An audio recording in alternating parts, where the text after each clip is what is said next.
নমস্কার দর্শক বন্ধুরা, এম.এস. ক্রিয়েশন টেক এর পক্ষ থেকে এই চ্যানেলে আপনাদের জানাই সুস্বাগতম।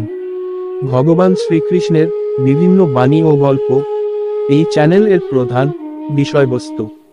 আপনি যদি নতুন হন তাহলে চ্যানেলটি সাবস্ক্রাইব করার অনুরোধ রইল সকলের কাছে। তার জন্য অগ্রিম ধন্যবাদ আপনাদের।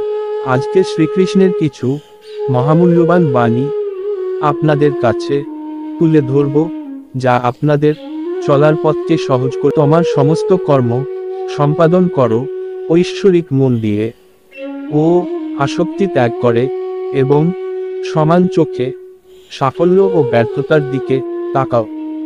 আধ্যাত্মিকতা বোঝায় সমতা, যে ঘৃণা ছেড়ে দিয়েছে, যিনি সকল প্রাণীর সাথে সহৃদয় আচরণ করেন এবং করুণা করেন, যিনি সর্বদা নির্মল, বেদনা বা আনন্দে অচল, আমি এবং আমার থেকে মুক্ত, স্বনিয়ন্ত্রিত, দৃঢ় এবং ধৈর্যশীল, যার সমস্ত মন আমার দিকে নিবদ্ধ, সেই মানুষটিকে আমি সবচেয়ে বেশি ভালোবাসি।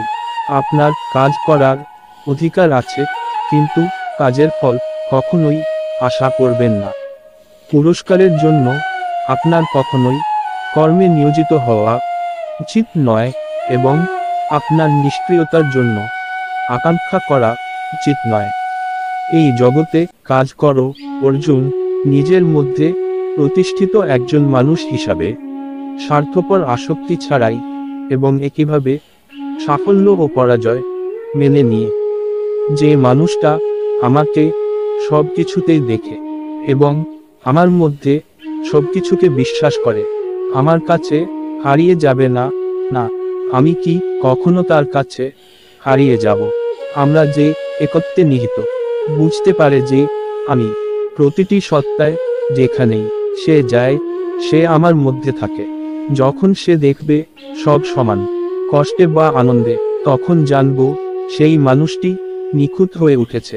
সুখ এবং দুঃখের অস্থায়ী চেহারা এবং যথাসময়ে তাদের অন্তর্ধান, শীত এবং গ্রীষ্মের ঋতুগুলির উপস্থিতি এবং আন্তর্ধানের মতো, এগুলি ইন্দ্রিয় উপলব্ধি থেকে উদ্ভূত হয়, এবং তাতে বিরক্ত না হয়ে সহ্য করতে শিখতে হবে।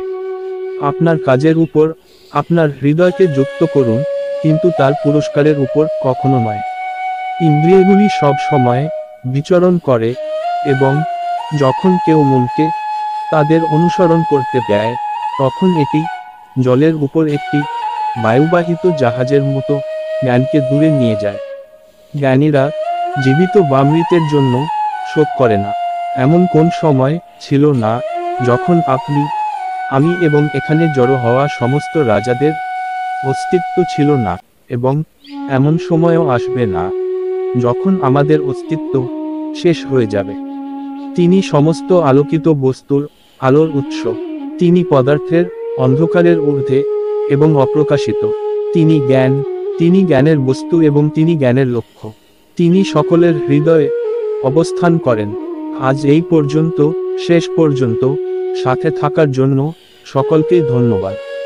সকলেই ভালো থাকবেন এই আশা রেখে সকলকেই বিদায় জানাচ্ছি।